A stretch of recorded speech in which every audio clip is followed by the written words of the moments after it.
Good morning class fifth. This is our first video of chapter number 15 of your SST book. आपका chapter का name है some great Indians. ठीक है, तो इस चैप्टर में हम क्या पढ़ेंगे? कुछ इंडियंस के बारे में, कुछ महान इंडियंस के बारे में पढ़ेंगे। ठीक है, जिन्होंने अपनी लाइफ को हमारी इंडिया की भलाई के लिए सेक्रीफाइस किया और बहुत सारे अच्छे अच्छे काम किए। ठीक है, उनके बारे में हम इस चैप्टर में पढ़ेंगे। Some great Indians. ठीक है, स्टार्ट करते हैं अपने chapter. India has the great distinction of producing many great men and women. India को जो है वो एक डिस्टिंक्शन दी गई है, मतलब कि इंडिया में बहुत सारे मैन और वुमेन ऐसे हैं जो कि मतलब कितने महान हैं और मतलब कितने महान काम किए उन्होंने अपने इंडिया के लिए, कितने अच्छे अच्छे काम किए हैं। ठीक है, लोगों के वेलफेयर के लिए। ठीक है, और बहुत सारी जो कुरीतियाँ होती हैं उनको भी सुधारा है। Many of them have received appreciation for their works all over the world. और बहुत सारे उनमें से बहुत सभी लोगों को क्या है, पूरे वर्ल्ड में उनको उनके काम के लिए उनको सराहा जाता है कि उन्होंने इतना अच्छा काम किया। ठीक है, let us read about a few of them. अब हम उनमें से कुछ लोगों के बारे में पढ़ते हैं। ठीक है, फर्स्ट है हमारे कबीर। सुना होगा आपने कबीर के बारे में, है ना? एक पोएट हैं कबीर। ठीक है, और एक सामाजिक संस्थापक भी हैं। पढ़ते हैं उनके बारे में। A great social reformer and poet Kabir is perhaps the best non and most respected name in India. अब देखो, कबीर जो है इंडिया में उनकी जो रेपुटेशन है बहुत ही अच्छी है। मतलब उनको एक पोएट माना जाता है। वो अपने दोहे लिखते थे वो। ठीक है, दोहे लिखते थे और दोहों से ही मतलब दोहों में ऐसा लिखते थे वो कि अपनी फीलिंग्स को एक्सप्रेस करते थे। ठीक है, Hindus as well as Muslims and Sikhs think very highly of this great man. और सभी, चाहे वो हिंदू हो, चाहे वो मोमडन हो, चाहे वो सिख हो, सभी उनको ग्रेट मानते थे, सभी उनको मानते थे। ठीक है, they all call him a religious farmer. और वो सभी जो धर्म के लोग थे वो उनको एक धार्मिक रिफॉर्मर यानी कि रिलीजियस रिफॉर्मर उनको बोलते थे। ठीक है, many people call Kabir the father of Hindu literature. और बहुत सारे पीपल उनको क्या बोलते थे? Kabir father of Hindu literature. ठीक है, because of the great amount of good poetry that he wrote. क्यों बोलते थे उनको father of Hindi literature? Because क्योंकि उन्होंने बहुत सारी वैल्यूएबल, मतलब कि बहुत सारी मोरल वैल्यूज़ वाली जो पोइट्रीज होती हैं वो लिखी थी। इस वजह से उनको क्या बोला जाता था?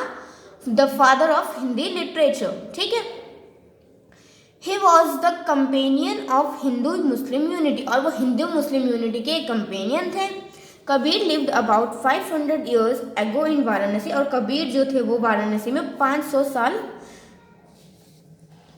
पहले 500 साल पहले रहते थे। ठीक है, we don't know for sure whether was born into Hindu और मुस्लिम फैमिली। और हमें ये नहीं पता कि मतलब वो जो है हिंदू फैमिली में वो उनका जन्म हुआ था या फिर मोमडन की फैमिली में उनका जन्म हुआ था। ठीक है, वो दोनों ही उनको अपना मानते थे।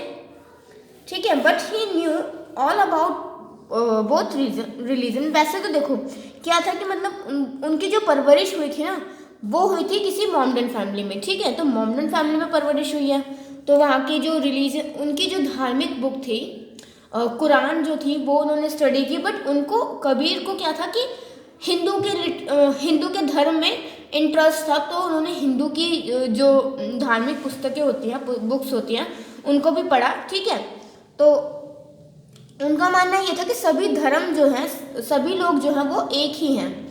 मतलब सबके जो भगवान है वो एक है। वो सिर्फ मोमडन्स में उनको अल्लाह बोलते हैं और हिंदू में उनको क्या बोलते हैं? भगवान बोलते हैं। ठीक है, he was poor and did not know how to read and write. He grew up with a saintly person. और देखो उनको लिखना और पढ़ना नहीं पता था, वो एक संत के हिसाब से ऐसे वो बड़े हुए। ठीक है, Kabir compose hundreds of दोहाज and couplets. उन्होंने बहुत सारे दोहाज लिखे। He also compose many songs. उन्होंने बहुत सारे गाने गाए। he tried to show through his poems that Ram and Rahim are the same. और उन्होंने अपनी पोएम्स के थ्रू ये समझाने की कोशिश की कि राम और रहीम जो है वो सेम है, ठीक है, और जो ईश्वर है वो भी एक है, बस हम उनको अलग अलग नाम से बुलाते हैं, ठीक है. Kabir made fun of people who pretend be religious but who had no real love in their heart. और कबीर जो थे उनको जैसे कि कोई लोग होते हैं ना कि मतलब वैसे तो धार्मिक बहुत बनते हैं कि हाँ हम इस धर्म से हैं, उस धर्म का हम ये नहीं कर सकते, वो नहीं कर सकते, उस धर्म के बारे में नहीं सुन सकते, अपने धर्म की बड़ाई करना, ठीक है, ये सब. और बट उनको अपने धर्म की बड़ाई करना तो ठीक है, बट रियल में उनके हार्ट में, उनके दिल में अपने धर्म को भी लेकर जो प्यार है वो नहीं होता है. तो ऐसे लोगों के जो कबीर थे वो उनका मजाक बनाते थे, ठीक है. नेक्स्ट हम बात करते हैं मदर टेरेसा के बारे में. अब मदर टेरेसा का ओरिजिनल नेम क्या था? एग्नेस गॉन्सक.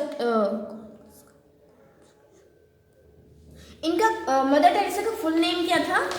एग्नेस गॉनवस्का बोसा की सौ, ठीक है, ये इनका पूरा नाम था.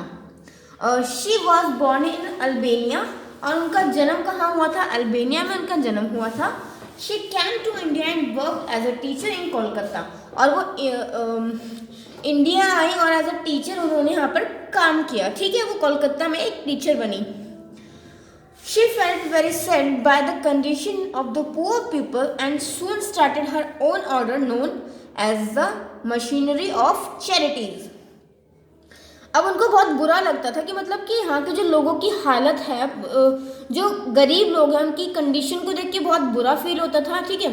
तो उनकी कंडीशंस को सुधारने के लिए मदर टेरेसा ने क्या किया? वहाँ पर एक मिशनरीज ऑफ चैरिटी नामक एक संस्था जो होती है, एक एनजीओ लाइक, ठीक है, एनजीओ खोला, ओके, पुअर पीपल्स की हेल्प करने के लिए. आगे हमारा it took care of the hungry, the sick and homeless, unwanted, unloved, uncared for people. और उन्होंने किन लोगों की देखभाल की? जो भूखे रहते थे, जो बीमार रहते थे, जिनके पास घर नहीं था, ठीक है, जिनको प्यार नहीं मिलता था, जिन लोगों की केयर नहीं की जाती थी, उनको अपने होम शेल्टर जो उन्होंने बनाया था उसमें रखा, ठीक है.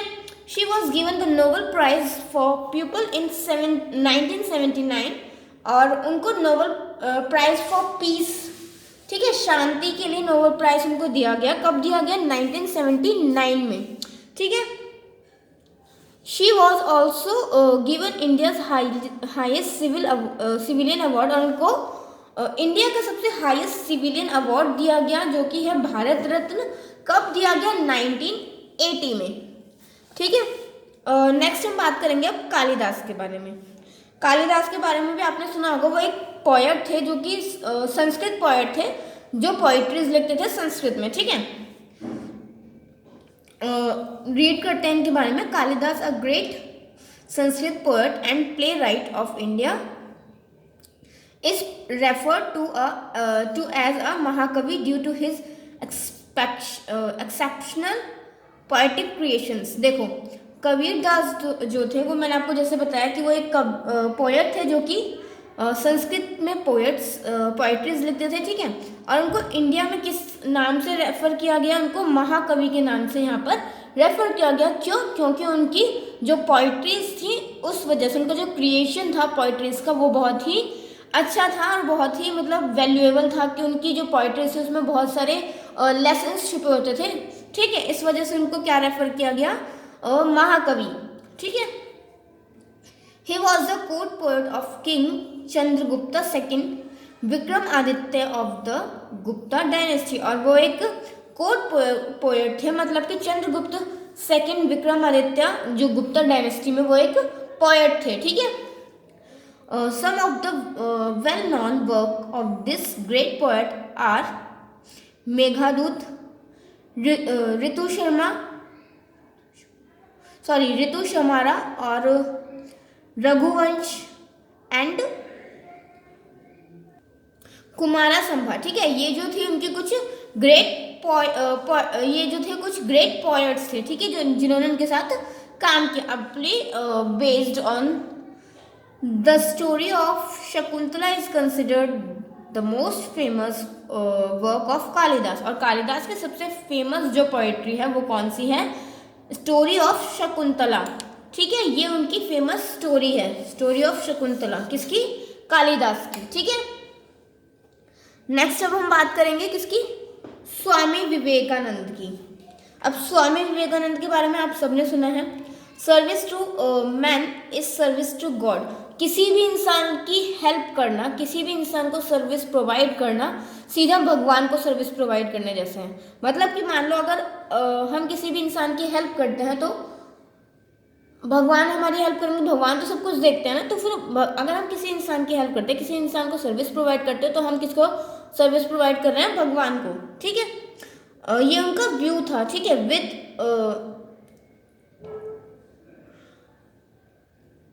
Narendra Nath Datta was his name, और उनका नाम क्या था पूरा? नरेंद्र नाथ दत्त, ठीक है। उनका जन्म हुआ था 1863 में।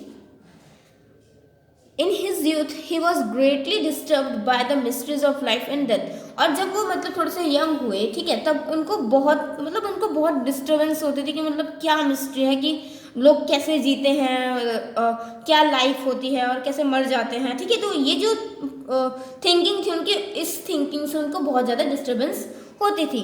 ही shout answers from many sons and scholars but no one could satisfy him. उन्होंने बहुत संत से, बहुत सारे स्कॉलर से उन्होंने क्वेश्चन किया, बट किसी के भी आंसर ने उनको सेटिस्फाई नहीं किया, किसी के भी आंसर से वो संतुष्ट नहीं हुए, ठीक है। Finally when he met Swami Ramakrishna Paramahansa, जब वो रामकृष्ण परमहंस से मिले, he got his answer and found his गुरु। और उनसे उनका जो आंसर था वो मिला, और उनके आंसर से वो बिल्कुल संतुष्ट हुए, और उन्होंने उसके बाद में स्वामी रामकृष्ण परमहंस को अपना गुरु बना लिया, ठीक है।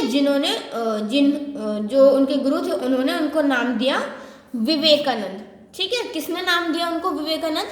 उनके गुरु ने, ठीक है। Swami Vivekananda travelled far and wide preaching his guru's teaching. और स्वामी विवेकानंद जो थे वो बहुत दूर दूर ट्रेवल करते थे, बहुत, ठीक है। क्यों करते थे? ताकि जो उनके गुरु ने उनको शिक्षा दी है वो उसको फैला सकें, ठीक है। He established the Ramakrishna Mission to provide social service to the needy and poor.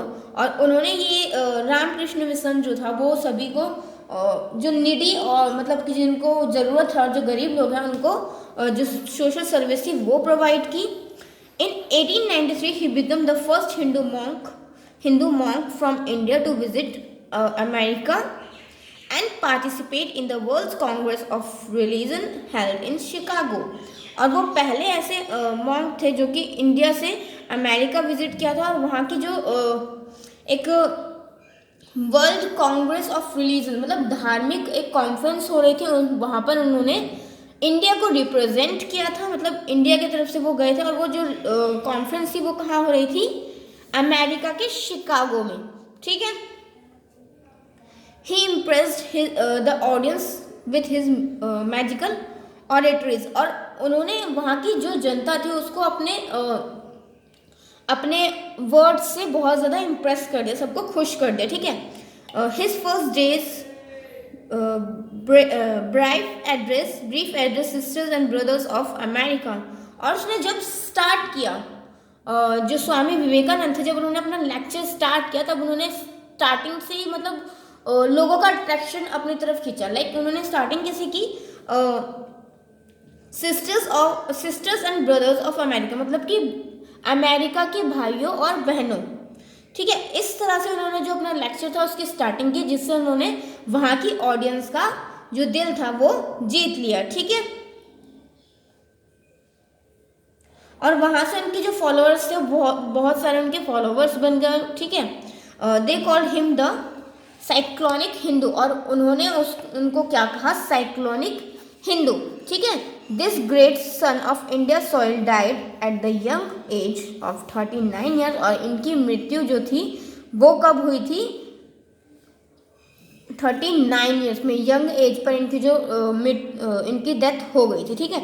His words, what is the use of religion, धर्म का क्या यूज है। It if it can wipe the tears of a widow and feed the hungry orphans, I still flourish in her arts, मतलब कि hearts. उनके words क्या थे कि मतलब धर्म का क्या यूज है, जब हम किसी विडो, किसी विधवा के आंसू नहीं पूछ सकते, किसी अनाथ को खाना नहीं खिला सकते, तो इस धर्म का क्या काम है, ठीक है। ये उनके वर्ड्स थे जो जिन्होंने लोगों के हार्ट्स को छू लिया था, और अभी भी जो इनके वर्ड्स हैं वो स्टिल लोग सोचते हैं उनके बारे में, और उनके हार्ट्स में उनके जो वर्ड्स थे वो रहते हैं, ठीक है। नेक्स्ट हमारा टॉपिक, नेक्स्ट हम पढ़ेंगे बाल गंगाधर तिलक के बारे में, ठीक है। और इनके बारे में हम पढ़ेंगे अपनी नेक्स्ट वीडियो में। इस वीडियो में यहीं तक पढ़ते हैं।